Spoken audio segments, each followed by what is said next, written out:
नमस्कार। माझे मनोगत इस उपक्रम में आप सबका स्वागत है। हम भगवान शंकराचार्य जी रचित भजगोविंदम इस ग्रंथ की चर्चा कर रहे हैं। पहले मंगलाचरण। शंकरं शंकराचार्यं केशवं बादरायणं सूत्रभाष्यकृतौ वंदे भगवन्तौ पुनः पुनः। आज हम 24वां श्लोक देखेंगे।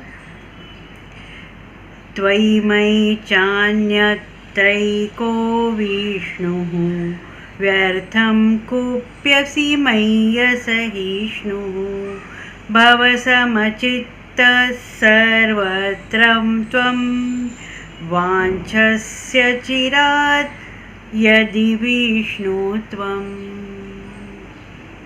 भज गोविन्दं गोविन्दं भज मूढ़मते। इसका अर्थ देखेंगे। तुम में, मुझ में, सब जगह केवल एक ही व्यापक सत्य है। तुम अधीर होकर अकारण क्रुद्ध हो रहे हो। अगर तुम शीघ्र ही विष्णुत्व प्राप्त करना चाहते हो, इसका मतलब विष्णु होना चाहते हो, तो हर परिस्थिति में अपने मन को एक सा रखो। गोविंद को भजो, गोविंद को भजो, गोविंद को भजो। ये शंकराचार्य जी की जो भाषा है वो थोड़ी सी क्लिष्ट है, संस्कृत भाषा स्पेशली। ये जो श्लोक है 24वां श्लोक, इसमें शंकराचार्य जी की उस भाषा का उस जो क्लिष्ट थोड़ी जो क्या कहते हैं उसको, कहेंगे हम कि जो ओरिजिनल संस्कृत है वो संस्कृत की झलक दिखाई देती है। यहाँ भी कोई उसका मेंशन किया गया नहीं है, किसने कौन से उन्होंने शिष्य है उनका नाम नहीं मेंशन किया है। यहाँ इस श्लोक में स्पेशली गुरु और शिष्य, इनमें इनकी एक चर्चा जो है वो यहाँ की है, गुरु ने की है शिष्य के साथ। अभी तक तो गुरु जो है वो शिष्य को ब्रह्म के बारे में और आत्मज्ञान के बारे में, आत्मा के बारे में पूरा उपदेश कर रहे थे। अभी इस पॉइंट पे आके इतने 24 श्लोक के बाद शिष्य जो है वो शिष्य बहुत अधीर हो गया है। उसको लगता है कि मुझे जो ये ज्ञान है, ये ब्रह्म ज्ञान है, वो जितने जल्दी हो सके इतना प्राप्त हो। और शिष्य की जो मानसिकता है, उसकी अधीरता है, वो भगवान शंकराचार्य या जिन्होंने ये श्लोक बोला है उनके जो शिष्य है, जिन्होंने ये श्लोक बोला है, वो शिष्य है, वो उपदेश कर रहे हैं, इसके लिए यहाँ ये गुरु हो गए। तो वो इस शिष्य की अधीरता समझ गए और वो अधीरता को वो किस तरह से उसको टैकल करते हैं, ये बहुत सुंदर तरह से इस श्लोक में दिया है। अब शिष्य को लगता है कि नहीं, अभी तो मुझे इतने 24 श्लोक में मुझे आत्मज्ञान या ब्रह्मज्ञान हो गया है, और जो गुरु जो है, मेरे गुरु बार बार मुझे एक ही चीज़ रिपीट करा रहे हैं, बार उसी की पुनरावृत्ति उनसे हो रही है। तो इसकी क्या ज़रूरत है? अभी तो मुझे ब्रह्मज्ञान जो है वो ब्रह्मज्ञान मुझे अभी दे दो। अब गुरु को पता है कि ये जो ब्रह्म ज्ञान है वो पाना या आत्मज्ञान पाना इतना आसान नहीं है। ये शाश्वत सत्य है, शाश्वत तत्व है। इसको एक ही बार या कुछ बार उसकी पुनरावृत्ति करने से, उसको समझाने से ये समझने जैसा ये ज्ञान नहीं है। इसके लिए गुरु जो है वो एक ही ब्रह्मज्ञान की, आत्मज्ञान की प्राप्ति का जो ज्ञान है, जो रास्ता है, जो पंथ है, वो बार बार रिपीट कर रहे हैं। और जैसे ही शिष्य जो है बार बार वही बात सुनता है तो वो थोड़ा सा अधीर हो गया, थोड़ा सा क्रुद्ध भी हो गया है। कुप्य सी यहाँ कहा है, कुप्य हो गया मतलब थोड़ा सा क्रुद्ध भी हो गया है। लेकिन गुरु को पता है कि पुनरावृत्ति ये एक ही रास्ता है जिससे शिष्य को जो बात है उसको वो 100% उसको समझ में आ जाए, 100% उसको उसके मन में वो बैठ जाए। इसके लिए गुरु जो है शंकराचार्य यहाँ पूरा शिष्य की जो मानसिकता है वो पूरी वो भांप लेते हैं, वो जान लेते हैं। और पहले ही पंक्ति में बहुत थोड़े मुश्किल और थोड़े से क्लिष्ट शब्द है, उस शब्द में कहते हैं कि त्वयि मयि चान्यत्रैको विष्णु। शिष्य को कहते हैं, हे शिष्य, डायरेक्ट उनको वो शिष्य को विष्णु इस शब्द को भगवान समझ के, भगवान इस अर्थ में वो बोलते हैं। वो शिष्य को बोलते हैं कि तुम समझो कि ये जो विष्णु, ये भगवान, ये तत्व, ये सत्य, जो विष्णु तत्व है, वो विष्णु तत्व तुम में भी है, मुझ में भी है, और सब जगह एक ही ये व्यापक है, सत्य है। वो एक ही जगह उसने पूरा सब ब्रह्मांड उसने व्याप लिया है। और ये जो है, ये इसीलिए शंकराचार्य जी कहते हैं कि बार बार मैं यही कहता हूँ कि भज गोविंदम भज गोविंदम। और तुम क्रुद्ध क्यों हो रहे हो? व्यर्थम बेमतलब से, बिना मतलब से, कुप्यसी मयि सहिष्णु, तुम अधीर होके अकारण क्रुद्ध हो रहे हो, गुस्सा हो रहे हो। शिष्य यहाँ अपने आप पे गुस्सा हो रहा है कि मुझे तो समझ में आ गया, मुझे सब पता है, लेकिन वही बात मेरे गुरु जो है बार बार कह रहे हैं, तो इसकी ज़रूरत नहीं है, ऐसे शिष्य को लगता है। क्योंकि ये जो शिष्य है जो कहते हैं वो अधपका है, अभी उसको पूरा वो पका नहीं, पूरा उसको ज्ञान हुआ नहीं। इसके लिए गुरु जो है ये साधारण सा विषय पे चर्चा करके शिष्य को समझाते हैं कि तुम अधीर मत हो, क्रुद्ध मत हो। और ये भी कहते हैं कि भव समचित्त सर्वत्रं त्वं वाञ्छस्य चिरात् यदि विष्णु त्वं। यदि तुम उस सत्य को जानना चाहते हो, उस विष्णु को पाना चाहते हो, वो विष्णु बनना चाहते हो, वो सत्य बनना चाहते हो, तो अपने मन को भव समचित्त, अपने मन जो है उसको समचित्त मतलब सम रखो, अपने मन को हर एक परिस्थिति में एक सा रखो। अभी तुमको यदि ऐसे लगता है, तुम अधीर हो रहे हो, तुमको लगता है कि गुरु जो है वो बार बार पुनरावृत्ति कर रहे हैं, तो इस परिस्थिति में भी तुम्हारा जो मन जो है वो एक ही स्थिर रखो, समचित्त रखो। अभी ये जो अधीरता है, वो अधीरता गुरु जान के ये कहते कि जब तक ये बार बार उसकी जो तुम्हारी अधीरता जब कम होगी, तुम ये जो सत्य के बारे में बार बार सुनोगे, पुनरावृत्ति होगी। यदि ये पुनरावृत्ति, ये सेम ज्ञान की बातें हैं, तुम सुनोगे, बार बार सुनोगे, तो तुम्हारा चित्त जो है वो हर एक परिस्थिति में समचित्त, एक समान होने के लिए वो तैयार हो जाएगा। यहाँ शंकराचार्य जी कहते हैं कि शिष्य को कहते हैं कि ब्रह्म सत्यम जगन मिथ्या, मतलब ब्रह्म जो है वो एक ही सत्य है और जो जगत जो है वो मिथ्या है, मतलब झूठा है। शंकराचार्य जी यहाँ कहते हैं कि ब्रह्म जो है वो एक ही सत्य है और वो जगत है, जो विश्व है जो वो मिथ्या है, मतलब झूठा है ऐसे। सो ये वेदांत का एक बहुत ही महत्वपूर्ण वाक्य है।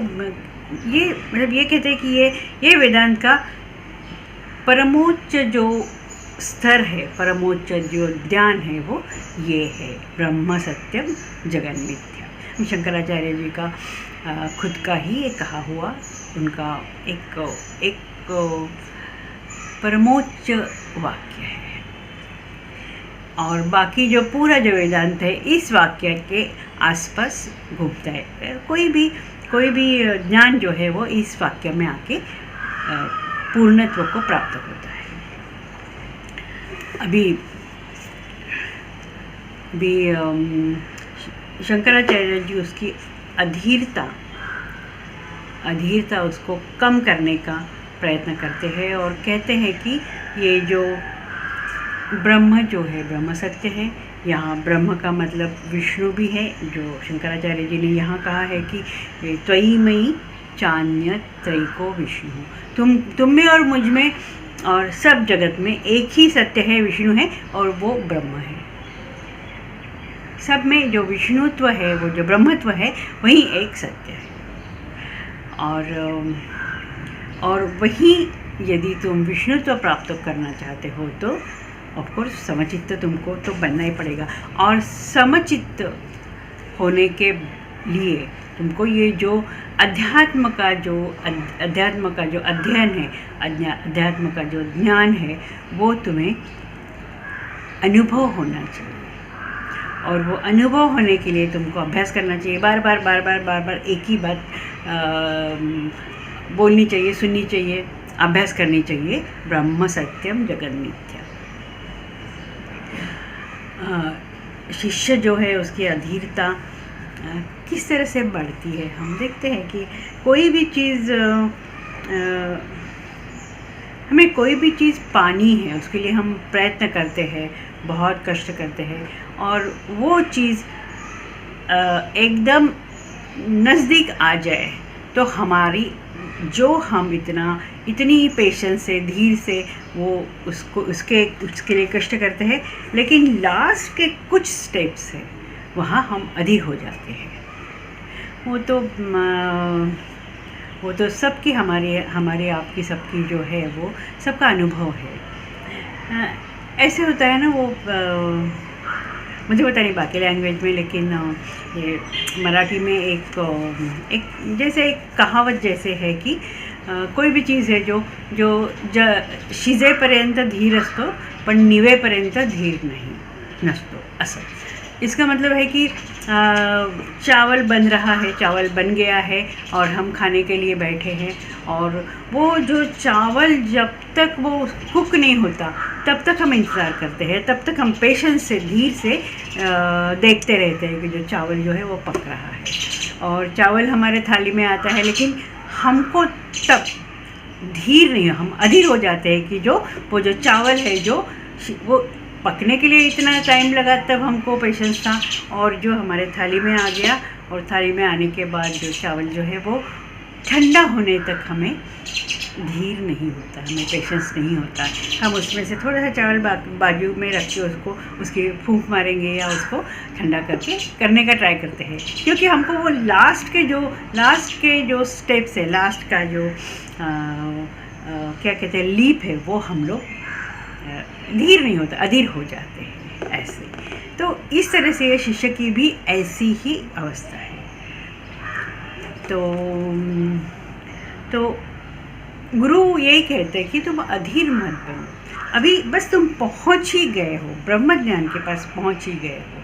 अभी हम इतने 24 श्लोक में, लास्ट जो है वो 23 श्लोक में हम देख रहे हैं कि ब्रह्म, तो गुरु जो कहते हैं कि अभी तुम वो जो ब्रह्म ज्ञान के पास जो है तुम पहुंच ही गए हो, तो अभी अधीर मत बनो, बस थोड़ा पेशेंस रखो, थोड़ा धीर रखो, तुम्हें ब्रह्म ज्ञान प्राप्त होने ही वाला है। और उसके जो पहले की स्टेप्स है वो सब स्टेप्स तुमको पार करनी है। अभी यहाँ जो है एक उदाहरण मेरे मन में आ रहा है, शायद मे बी हम लोग खाना बनाते हैं या हम लोग हाउस वाइफ है, लेडीज़ है, इसके लिए ये हो सकता है ये उदाहरण आ गया है। हमारे यहाँ होता है कि वो बेसन के लड्डू बनाते हैं। तो बेसन के लड्डू बनाने के लिए जो बेसन जो है वो उसको रोस्ट करना पड़ता है, और वो रोस्ट करना है उसको बहुत मतलब जो गैस जो है वो कम करके उसको बहुत ज़्यादा हाई फ्लेम पे किया तो वो जल जाएगा, इसके लिए उसको लो फ्लेम पे उसको रोस्ट करना है। तो हम रोस्ट करते हैं, शुरू में तो बहुत अच्छा लगता है कि हम वो कुछ बनाने जा रहे हैं, वो रोस्ट अच्छी तरह से हो रहा है, बहुत पेशेंस से हम रोस्ट करते हैं। वो जैसे रोस्ट होते जाता है उसका जो कलर थोड़ा थोड़ा बदलता है, तो हमें अच्छा लगता है कि वो रोस्ट हो रहा है। लेकिन और वो रोस्ट करने के लिए बहुत टाइम लगता है। वो बेसन लड्डू जो पर्टिकुलर प्रॉपर बेसन लड्डू बनाने हैं तो वो कम फ्लेम पे, लो फ्लेम पे बहुत देर तक उसको रोस्ट करना पड़ता है। और वो रोस्ट करते करते रोस्ट हो रहा है, लेकिन अभी जस्ट 3 या 4 मिनट का जो रोस्ट करना है वो बाकी है। लेकिन उस वक्त हमारा जो पेशेंस है वो बहुत, सबका अनुभव है, जो पेशेंस जो है हमारा, थोड़ा गुस्सा भी आता है, ये शिष्य के जैसे गुस्सा आता है कि रोस्ट नहीं हो रहा है, अभी जो लास्ट स्टेप है वो नहीं हो रही है, और उसको अभी कितना 5 मिनट उसको पेशेंस नहीं है इसके लिए। तो हम ये गलती करते हैं, और वो बेसन लड्डू जैसे बनने हैं जैसे नहीं बनते हैं। हम जो गैस है वो हाई फ्लेम पे रखते हैं, और वो जो लास्ट के 2, 3, 4 मिनट है उसको रोस्ट करते हैं, और वो बेसन तो ऑलरेडी रोस्ट हो चुका है, और लास्ट उसको हाई फ्लेम करने से वो जो बेसन जो है वो जल जाता है। तो जो लास्ट में जो पेशेंस रखना है वो बहुत ज़रूरी है, हर एक काम में, हर एक एक्टिविटी में, हर एक हम जो एक कोई प्रोजेक्ट करते हैं, कोई भी हम काम जो है वो हाथ में लेते हैं, उसके लिए बहुत ज़रूरी है। लेकिन वो रहता नहीं है वो, और ये जो गुरु को पता है, ये शिष्य की वही अवस्था है जो हमें बेसन रोस्ट करते वक्त जो होती है वही है। चावल ठंडा होने तक जो धीर नहीं होता है, जो पेशेंस नहीं होता है, वही यहाँ शिष्य की अवस्था है, शिष्य की मानसिकता हो गई है। तो इसके लिए उसको बहुत कॉन्शियसली, बहुत धीर से, बहुत शांति से गुरु बताते हैं कि तुम क्रुद्ध मत हो, अधीर मत हो। तुमको यदि ये विष्णुत्व प्राप्त करना है, ये परम सत्य प्राप्त करना है, तो तुमको अपनी मन की जो स्थिति है, जो उस मन की स्थिति को समत्व चित्त रखना चाहिए। अब समचित्तत्व की जो स्थिति है वो प्राप्त करने के लिए जो वासनाएं हैं, वो जो तुम्हारी वासनाएं हैं, वो वासनाओं को कम करना चाहिए, इतना कम करना चाहिए कि वो रहे ही नहीं। और जो वासना, थोड़ी बहुत जो वासना भी रह जाए, वो सात्विक वासना हो, वो अच्छे काम करने की वासना हो। तो अभी ये वासना गुरु यहाँ उपदेश करते हैं शिष्य को कि ये वासना जो है वो कम करने के लिए उसका जो तुम्हारे मन में जो वासना, जो विचार है, जो तुम्हारे इसमें राजसिक या तामसिक वासना है, वो कम करके सत्व में जाने के लिए उनको छोटी छोटी जो बातें हैं वो ध्यान में रखना चाहिए। वो शिष्य के लिए है और हमारे लिए भी है। यहाँ शंकराचार्य जी कहते हैं कि कर्म करना है, तुमको कर्म ज़रूर करना है, वासना के सही कर्म नहीं करना है, जो कर्म करना है वो निष्काम कर्म करना है। कोई भी जो बात है वो समर्पण के भावना से करनी है। उसके लिए हमेशा भगवत भक्ति में लीन होना चाहिए, हमेशा भगवान के बारे में सोचना चाहिए।